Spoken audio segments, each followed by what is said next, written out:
It's David from Freedom Founders. Today I want to focus on the value of your practice asset.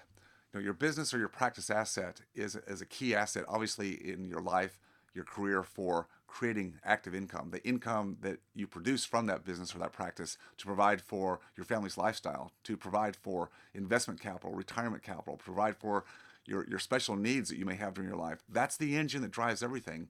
And for most of the time, that value of that business practice or practice asset has held a certain amount of value. Now, unfortunately, in the medical, dental, veterinary professions where the doctor is the key driver in that practice, that multiple of practice value isn't very high as compared to real businesses out in the real world, yet it still holds a value. Right now, in the current marketplace, the valuations of practice assets are at an all-time high. Why is that? Well, a couple of reasons. One, interest rates are at an all-time low still historically. With low interest rates, the buyer of the business, the practice, that asset is able to pay a higher price with lower cost of debt financing. Just makes sense, right? Just like people can buy cars and houses, bigger cars when interest rates are low. So that's a good thing. The other thing that's happened in the marketplace is there's been so much money pumped into the marketplace by the Federal Reserve since the 2008 downturn debacle. Trillions of dollars have been pumped into the economy, digitally printed. It's really not real money. It's fake money. It's fiat money, but it still circulates.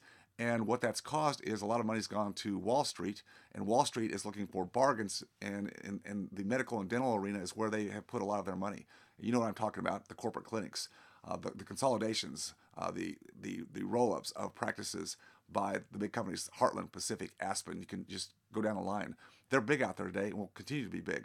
Now, that money that they're putting out there in the marketplace has pushed the value of our everyday solo practices up.